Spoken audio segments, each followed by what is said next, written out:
Hi friends, എല്ലാവർക്കും PYQ study സ്റ്റുഡിയോയിലേക്ക് സ്വാഗതം. University LGS mains പരീക്ഷയുടെ ക്വസ്റ്റ്യൻ പേപ്പറിലെ GK ചോദ്യങ്ങളാണ് നമ്മൾ ചെയ്തുകൊണ്ടിരിക്കുന്നത്. അതിന്റെ ലാസ്റ്റ് പാർട്ടാണ് ഇന്ന്. അപ്പൊ നമ്മൾ ഇന്നലെ 70ാമത്തെ ക്വസ്റ്റ്യൻ ആയിരുന്നു ചെയ്ത് നിർത്തിയിരുന്നത്. 71ാമത്തെ ചോദ്യത്തിലേക്ക് പോവാം. ഗ്ലോക്കോമ ശരീരത്തിന്റെ ഏത് അവയവത്തെയാണ് ബാധിക്കുന്നത്?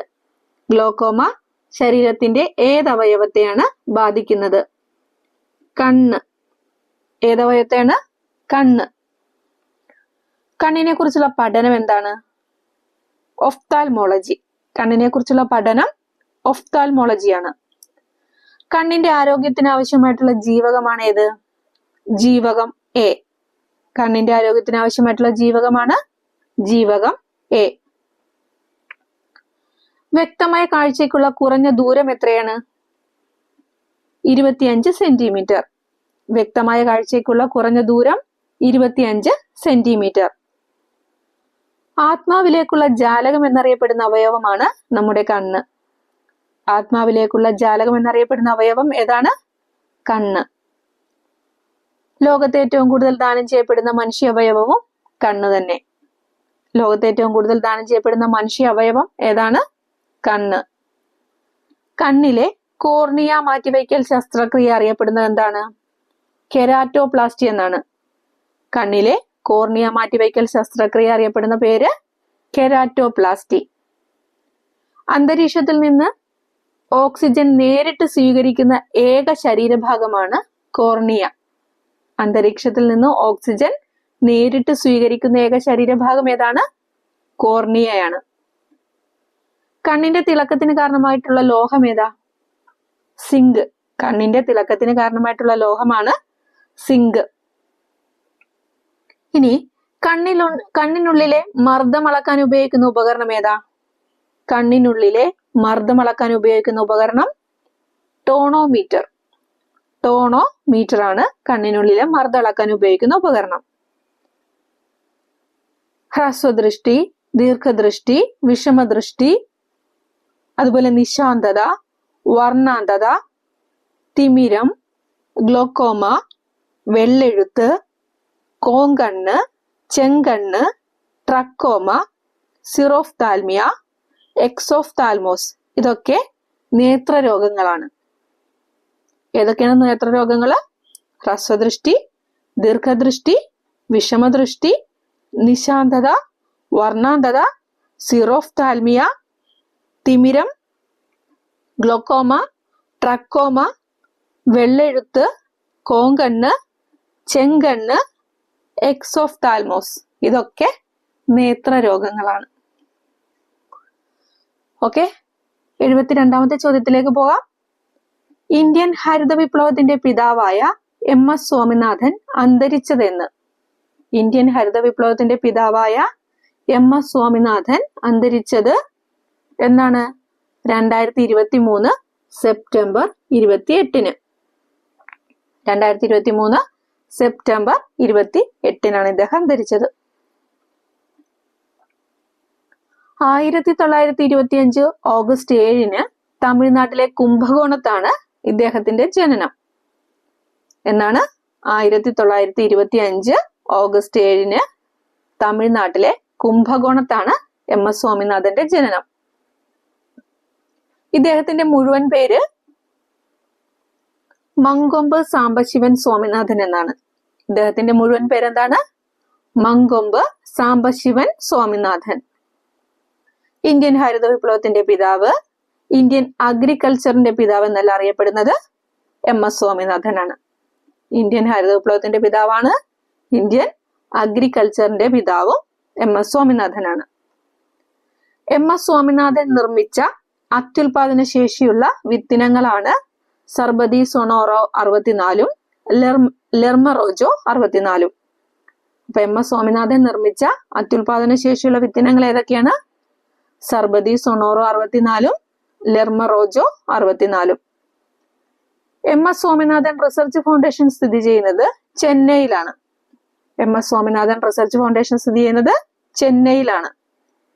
കേരളത്തിൽ MS സ്വാമിനാഥൻ റിസർച്ച് ഫൗണ്ടേഷൻ സ്ഥിതി ചെയ്യുന്നത് വയനാട് ജില്ലയിലെ മേൽപ്പാടിയിലുള്ള പുത്തൂർ വയലിലാണ്.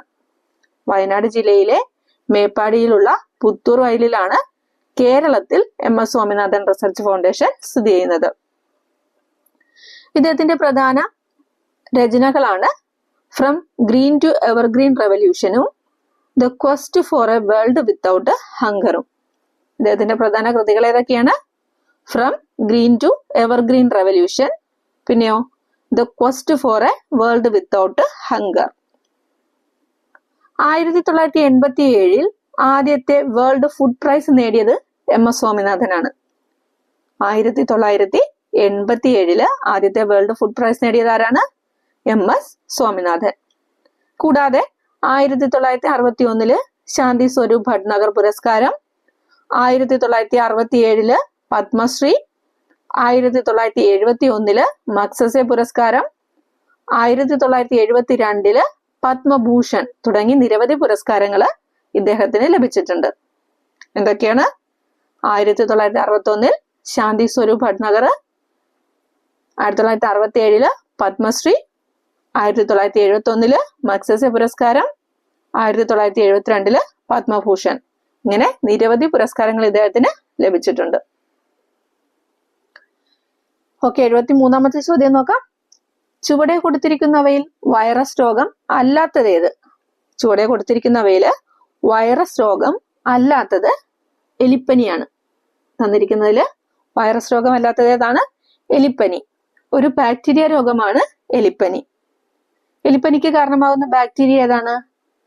ലെപ്റ്റോസ്പൈറ. എലിപ്പനിക്ക് കാരണമാകുന്ന ബാക്ടീരിയയാണ് ലെപ്റ്റോസ്പൈറ. എലികളുടെയും മറ്റു ചില മൃഗങ്ങളുടെയും മൂത്രത്തിലൂടെ പുറത്തെത്തുന്ന ബാക്ടീരിയ കെട്ടിക്കിടക്കുന്ന വെള്ളത്തിലും ഈർപ്പത്തിലും ഒക്കെ നിലനിൽക്കും. മനുഷ്യരിലെ മുറിവിലൂടെ രക്തത്തിലെത്തുന്ന ഈ ബാക്ടീരിയകള് രക്തലോമികകളില് തകരാറുണ്ടാക്കുകയും ആന്തരിക രക്തസ്രാവത്തിന് കാരണമാവുകയും ചെയ്യും. അപ്പോ എലികളുടെയും മറ്റു ചില മൃഗങ്ങളുടെയൊക്കെ മൂത്രത്തിലൂടെ പുറത്തേക്ക് എത്തുന്ന ബാക്ടീരിയ എന്ത് ചെയ്യും? കെട്ടിക്കിടക്കുന്ന വെള്ളത്തിലും ഈർപ്പത്തിലും നിലനിൽക്കും. ഇത് മനുഷ്യരിലെ മുറിവിലൂടെ രക്തത്തിലെത്തുകയും രക്തലോമികകളിൽ തകരാറുണ്ടാക്കുകയും ആന്തരിക രക്തസ്രാവത്തിന് കാരണമാവുകയും ചെയ്യും. ശക്തമായ പനി, തലവേദന, കണ്ണിനുണ്ടാകുന്ന ചുവപ്പ് നിറം എന്നിവയാണ് ഈ രോഗത്തിന്റെ മുഖ്യ ലക്ഷണങ്ങൾ. എന്തൊക്കെയാണ് മുഖ്യ ലക്ഷണങ്ങൾ? ശക്തമായ പനി, തലവേദന, കണ്ണിനുണ്ടാകുന്ന ചുവപ്പ് നിറം. കോളറ, ഡിഫ്തീരിയ, കുഷ്ഠം, syphilis, pneumonia, tetanus, typhoid, trachoma, meningitis, plague, anthrax, gonorrhoea, വില്ലൻ ചുമ, ക്ഷയം, ബോട്ടുലിസം, ചെങ്കണ്ണ്, ഡെർമറ്റൈറ്റിസ്, ക്ലാമിഡിയാസിസ് ഇതൊക്കെ എന്താണ്? മറ്റു ബാക്ടീരിയ രോഗങ്ങളാണ്. മറ്റു ബാക്ടീരിയ രോഗങ്ങൾ ഏതൊക്കെയാണ്? ഒന്നുകൂടെ പറയാം. കോളറ, ഡിഫ്തീരിയ, കുഷ്ഠം, syphilis, pneumonia, tetanus, typhoid, trachoma, meningitis, plague, anthrax, gonorrhoea, വില്ലൻ ചുമ, ക്ഷയം, ബോട്ടുലിസം, ചെങ്കണ്ണ്, ഡെർമറ്റൈറ്റിസ്, ക്ലാമിഡിയാസിസ് ഇതൊക്കെ എന്താണ്? ബാക്ടീരിയ രോഗങ്ങളാണ്. 74ാമത്തെ ചോദ്യം നോക്കാം. താഴെ പറയുന്നവയിൽ ജീവിതശൈലി രോഗങ്ങളിൽ പെടാത്തത് ഏത്? താഴെ പറയുന്നവയിൽ ജീവിതശൈലി രോഗങ്ങളിൽ പെടാത്തത് മലേറിയ. ഏതാണ്? തന്നിരിക്കുന്നതിൽ മലേറിയയാണ് ജീവിതശൈലി രോഗങ്ങളിൽ പെടാത്തത്. എന്താണ് ഈ ജീവിതശൈലി രോഗങ്ങൾ എന്ന് പറയുന്നത്? അനാരോഗ്യകരമായ ജീവിത രീതി മൂലമുണ്ടാകുന്ന രോഗങ്ങളാണ് ജീവിതശൈലി രോഗങ്ങൾ. അനാരോഗ്യകരമായ ജീവിത രീതി മൂലമുണ്ടാകുന്ന രോഗങ്ങളാണ് എന്ത്? ജീവിതശൈലി രോഗങ്ങൾ. ഭക്ഷണശീലത്തിലെ മാറ്റങ്ങള്, വ്യായാമമില്ലായ്മ, മാനസിക സംഘർഷം, മദ്യപാനം, പുകവലി, മയക്കുമരുന്ന് ഉപയോഗം എന്നിവയെല്ലാം ജീവിതശൈലി രോഗങ്ങൾക്ക് കാരണമാകുന്നുണ്ട്. അതുപോലെ തന്നെ അമിതവണ്ണവും ജീവിതശൈലി രോഗങ്ങൾ ഉണ്ടാകാനുള്ള കാരണങ്ങളിൽ ഒന്നാണ്. എന്തൊക്കെയാണ്? ഭക്ഷണശീലത്തിലെ മാറ്റങ്ങള്, വ്യായാമമില്ലായ്മ, മാനസിക സംഘർഷം, മദ്യപാനം, പുകവലി, മയക്കുമരുന്ന് ഉപയോഗം, അമിതവണ്ണം ഇതൊക്കെ ജീവിതശൈലി രോഗങ്ങൾക്ക് കാരണമാകുന്നുണ്ട്. ആരോഗ്യത്തിന് ദോഷകരമായ രീതിയിൽ ശരീരത്തിൽ കൊഴുപ്പടിഞ്ഞു കൂടുന്ന അവസ്ഥയാണ് എന്ത്? അമിതവണ്ണം എന്ന് പറയുന്നത്. ആരോഗ്യത്തിന് ദോഷകരമായ രീതിയിൽ ശരീരത്തിൽ കൊഴുപ്പടിഞ്ഞു കൂടുന്ന അവസ്ഥയാണ് അമിതവണ്ണം. ഒരാളുടെ ഭാരത്തെ ആ വ്യക്തിയുടെ ഉയരത്തിന്റെ വർഗം കൊണ്ട് ഹരിക്കുമ്പോൾ ലഭിക്കുന്നതാണ് BMI അഥവാ ബോഡി മാസ് ഇൻഡെക്സ് എന്ന് പറയുന്നത്. ഒരാളുടെ ഭാരത്തെ ആ വ്യക്തിയുടെ ഉയരത്തിന്റെ വർഗം കൊണ്ട് ഹരിക്കുമ്പോൾ ലഭിക്കുന്നതാണ് എന്ത്? Body mass index, BMI. ഈ BMI മൂല്യം 30-ൽ കൂടുതലാകുമ്പോഴാണ് ഒരാൾക്ക് അമിതവണ്ണമുണ്ടെന്ന് പറയുന്നത്. BMI മൂല്യം 30-ൽ കൂടുതലാകുമ്പോഴാണ് എന്ത് പറയുന്നത്? ഒരാൾക്ക് അമിതവണ്ണമുണ്ടെന്ന് പറയുന്നത്. അമിതവണ്ണം കാരണം ഉണ്ടായേക്കാവുന്ന ജീവിതശൈലി രോഗങ്ങളാണ് ഹൃദ്രോഗം, പക്ഷാഘാതം, ടൈപ്പ് 2 പ്രമേഹം, ഫാറ്റി ലിവർ, അർബുദം, ഉയർന്ന രക്തസമ്മർദ്ദം, ഹൃദയാഘാതം, ത്രോംബോസിസ്, അതിറോസ്ക്ലിറോസിസ് എന്നിവ. ഏതൊക്കെയാണ് ജീവിതശൈലി രോഗങ്ങൾ? ഹൃദ്രോഗം, പക്ഷാഘാതം, ടൈപ്പ് 2 പ്രമേഹം, അതുപോലെ ഫാറ്റി ലിവർ, അർബുദം, ഉയർന്ന രക്തസമ്മർദ്ദം, ഹൃദയാഘാതം, ത്രോംബോസിസ്, അതിറോസ്ക്ലിറോസിസ്. ഇതൊക്കെ ജീവിതശൈലി രോഗങ്ങളാണ്. ഓക്കെ, അടുത്ത ക്വസ്റ്റ്യൻ നോക്കാം. 75. മാനസിക രോഗവിമുക്തരായവരുടെ പുനരധിവാസത്തിനായുള്ള സർക്കാരിന്റെ പുനരധിവാസ പദ്ധതിയുടെ പേരെന്ത്? മാനസിക രോഗ വിമുക്തരായവരുടെ പുനരധിവാസത്തിനായുള്ള സർക്കാരിന്റെ പുനരധിവാസ പദ്ധതിയുടെ പേരാണ് സ്നേഹക്കൂട്. ഏതാണ്? സ്നേഹക്കൂട്. ഇനി ഇവിടെ എന്റെ കൂട് പദ്ധതി തന്നിട്ടുണ്ട്. എന്റെ കൂട് പദ്ധതി എന്ന് പറയുന്നത് സ്ത്രീകൾക്കും കുട്ടികൾക്കുമായി കേരള സാമൂഹ്യനീതി വകുപ്പ് ആരംഭിച്ച രാത്രികാല അഭയകേന്ദ്രം പദ്ധതിയാണ് എന്റെ കൂട്. സ്ത്രീകൾക്കും കുട്ടികൾക്കുമായിട്ട് കേരള സാമൂഹ്യനീതി വകുപ്പ് ആരംഭിച്ച രാത്രികാല അഭയകേന്ദ്രം പദ്ധതിയാണ് എന്റെ കൂട്. അതുപോലെ രാത്രികാലങ്ങളിൽ ഒറ്റപ്പെട്ടു പോകുന്ന സ്ത്രീകൾക്കും മുതിർന്ന പൗരന്മാർക്കുമായിട്ട് കേരള പോലീസ് ആരംഭിച്ച പദ്ധതി ഏതാണ്? അത് നിഴൽ.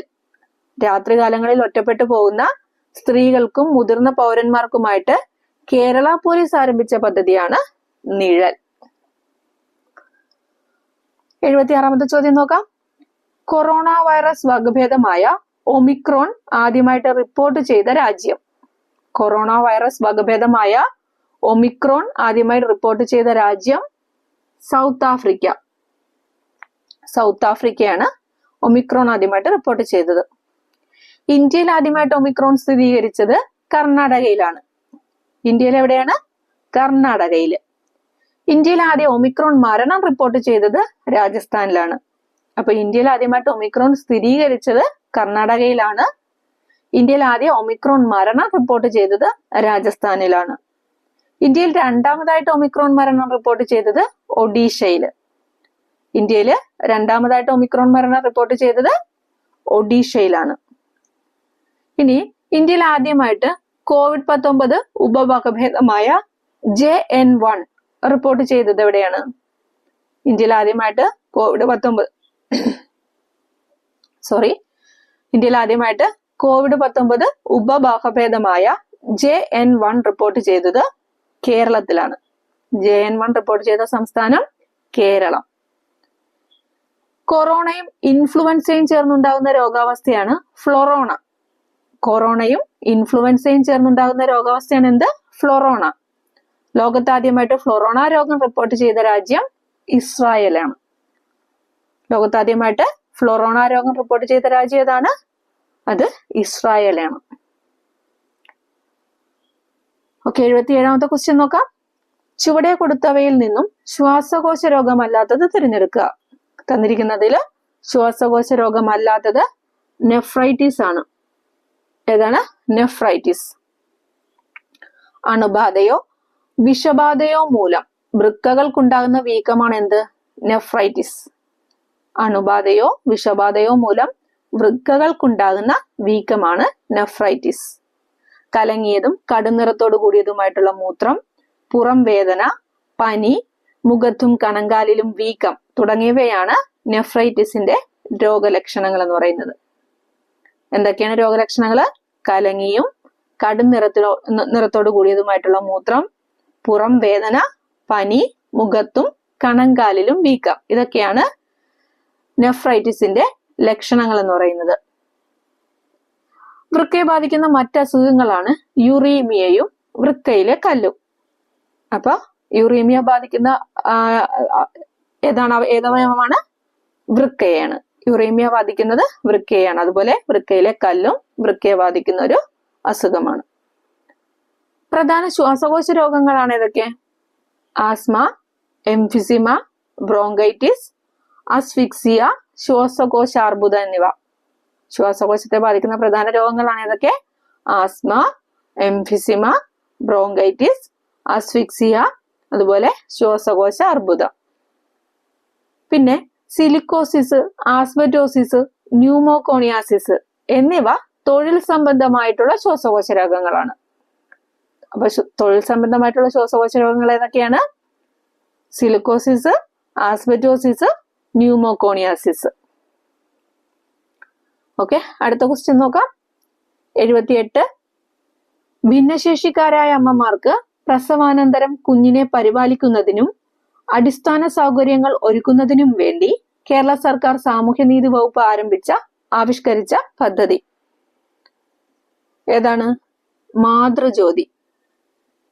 ഭിന്നശേഷിക്കാരായ അമ്മമാർക്ക് പ്രസവാനന്തരം കുഞ്ഞിനെ പരിപാലിക്കുന്നതിനും അടിസ്ഥാന സൗകര്യങ്ങൾ ഒരുക്കുന്നതിനും വേണ്ടി കേരള സർക്കാർ സാമൂഹ്യനീതി വകുപ്പ് ആവിഷ്കരിച്ച പദ്ധതിയാണ് മാതൃജ്യോതി. ഇനി ഇവിടെ മാതൃയാനം പദ്ധതി തന്നിട്ടുണ്ട്. എന്താണ് മാതൃയാനം പദ്ധതി?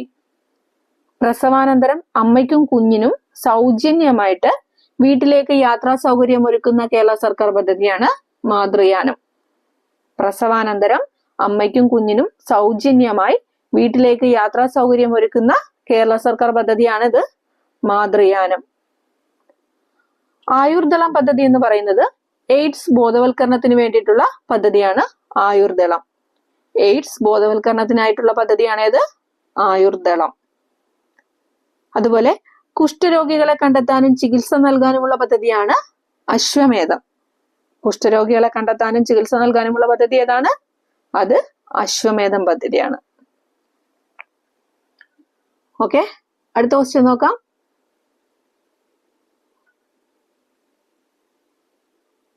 സോറി,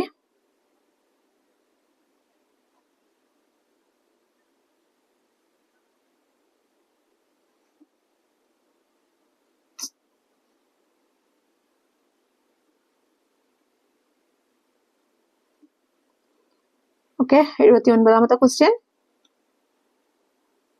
മനുഷ്യ ശരീരത്തിലെ ഏറ്റവും വലിയ അവയവം ഏത്? മനുഷ്യ ശരീരത്തിലെ ഏറ്റവും വലിയ അവയവമാണ് ഏത്? ത്വക്ക്. ഏതാണ്? ത്വക്ക്. മനുഷ്യ ശരീരത്തിലെ ഏറ്റവും വലിയ അവയവമാണ്. അതുപോലെ മനുഷ്യ ശരീരത്തിലെ ഏറ്റവും വലിയ ജ്ഞാനേന്ദ്രിയവുമാണ് ത്വക്ക് എന്ന് പറയുന്നത്. ത്വക്കിനെ കുറിച്ചുള്ള പഠനമാണ് ഡെർമറ്റോളജി. ത്വക്കിനെ കുറിച്ചുള്ള പഠനം എന്താണ്? ഡെർമറ്റോളജി. ത്വക്കിന്റെ ആകെ ഭാരം എത്രയാണ്? 6 മുതൽ 9 കിലോഗ്രാം വരെയാണ് ത്വക്കിന്റെ ആകെ ഭാരം. 6 മുതൽ 9 കിലോഗ്രാം വരെയാണ് എന്ത്? ത്വക്കിന്റെ ആകെ ഭാരം എന്ന് പറയുന്നത്. വൃക്ക, കരൾ എന്നിവയെ കൂടാതെ വിസർജന പ്രക്രിയയിൽ പങ്കുവഹിക്കുന്ന അവയവമാണ് ത്വക്ക്. വൃക്ക, കരൾ എന്നിവയെ കൂടാതെ വിസർജന പ്രക്രിയയിൽ പങ്കുവഹിക്കുന്ന അവയവമാണ് ഏത്? ത്വക്ക്. ശരീര താപനില സ്ഥിരമായി നിർത്താൻ സഹായിക്കുന്ന അവയവം ത്വക്കാണ്. ശരീര താപനില സ്ഥിരമായി നിലനിർത്താനായിട്ട് സഹായിക്കുന്ന അവയവം ഏതാണ്? ത്വക്ക്. ത്വക്കിന് നിറം നൽകുന്ന വർണ്ണവസ്തു ഏതാ? മെലാനിൻ. ത്വക്കിന് നിറം നൽകുന്ന വർണ്ണവസ്തുവാണ് മെലാനിൻ. മെലാനിന്റെ അഭാവം മൂലം ത്വക്കിനുണ്ടാകുന്ന രോഗമാണ് ആൽബിനിസം. മെലാനിന്റെ അഭാവം മൂലം ഉണ്ടാകുന്ന രോഗം ഏതാണ്? ആൽബിനിസം. അതുപോലെ അധിചർമ്മം, അധോചർമ്മം എന്നിങ്ങനെ 2 പാളികളാണ് ത്വക്കിനുള്ളത്. അധിചർമ്മവും അധോചർമ്മവും. അതില് അധിചർമ്മത്തിന്റെ മുകളിലത്തെ പാളി അടർന്നു വീഴുന്ന രോഗമാണ് സോറിയാസിസ്. അധിചർമ്മത്തിന്റെ മുകളിലത്തെ പാളി അടർന്നു വീഴുന്ന രോഗമാണ് എന്ത്? സോറിയാസിസ് എന്ന് പറയുന്നത്. ഇതേപോലെ തന്നെ എക്സിമ, മെലനോമ, അരിമ്പാറ തുടങ്ങിയവയെല്ലാം ത്വക്കിനെ ബാധിക്കുന്ന മറ്റ് രോഗങ്ങളാണ്. എക്സിമ, മെലനോമ, അരിമ്പാറ ഇതൊക്കെ എന്തിനെയാണ് ബാധിക്കുന്നത്? ത്വക്കിനെ ബാധിക്കുന്ന രോഗങ്ങളാണ്. ലാസ്റ്റ് ക്വസ്റ്റ്യൻ നോക്കാം. 80ാമത്തെ ക്വസ്റ്റ്യൻ. ചുവടെ കൊടുത്തിരിക്കുന്നവയിൽ നിന്നും ശരിയായ ജോഡി അഥവാ ശരിയായ ജോഡികൾ കണ്ടെത്തുക. ശരിയായതാണ് പറഞ്ഞേക്കുന്നത്. 1 എലിപ്പനി, ഫംഗസ്. 2 ക്ഷയം, ബാക്ടീരിയ. 3 വട്ടച്ചൊറി, പ്രോട്ടോസോവ. 4 നിപ്പ വൈറസ്. ഇതിലേതാ ശരിയായിട്ട് വന്നിട്ടുള്ളത്? ക്ഷയം ബാക്ടീരിയ രോഗമാണ്, നിപ്പ വൈറസ് രോഗവുമാണ്. അപ്പം 2ഉം 4ഉം ആണ് ഇവിടെ ശരിയായിട്ടുള്ളത്. 2ഉം 4ഉം. എലിപ്പനി ഫംഗസ് രോഗമാണോ? അല്ല, ഒരു ബാക്ടീരിയ രോഗമാണ് എലിപ്പനി. എലിപ്പനിക്ക് കാരണമാകുന്ന ബാക്ടീരിയയാണ് ലെപ്റ്റോസ്പൈറ. എലിപ്പനിക്ക് കാരണമാകുന്ന ബാക്ടീരിയ ഏതാണ്? ലെപ്റ്റോസ്പൈറ. വട്ടച്ചൊറി അഥവാ റിംഗ്വർം എന്ന് പറയുന്നത് പ്രോട്ടോസോവ രോഗമല്ല, ഒരു ഫംഗസ് രോഗമാണ്. വട്ടച്ചൊറി അഥവാ റിംഗ്വർം എന്ന് പറയുന്നത് ഒരു ഫംഗസ് രോഗമാണ്. വട്ടച്ചൊറിക്ക് കാരണമായിട്ടുള്ള ഫംഗസ് ആണ് ഏത്? മൈക്രോസ്പോറം. വട്ടച്ചൊറിക്ക് കാരണമായിട്ടുള്ള ഫംഗസ് ആണ് മൈക്രോസ്പോറം. ക്ഷയരോഗത്തിന് കാരണമായിട്ടുള്ള ബാക്ടീരിയ ഏതാണ്? ക്ഷയരോഗത്തിന് കാരണമായിട്ടുള്ള ബാക്ടീരിയയാണ് മൈക്കോബാക്ടീരിയം ട്യൂബർകുലോസിസ്. മൈക്കോബാക്ടീരിയം ട്യൂബർകുലോസിസ് ആണ് ക്ഷയരോഗത്തിന് കാരണമായിട്ടുള്ള ബാക്ടീരിയ എന്ന് പറയുന്നത്. നിപ്പ വൈറസ് രോഗം ആദ്യമായിട്ട് റിപ്പോർട്ട് ചെയ്തത് എവിടെയാണ്? മലേഷ്യയിലെ കമ്പുങ് സുങ്കായി എന്ന ഗ്രാമത്തിലാണ് 1998 നിപ്പ വൈറസ് രോഗം ആദ്യമായിട്ട് റിപ്പോർട്ട് ചെയ്തത്. ഇപ്പൊ എവിടെയാണ്?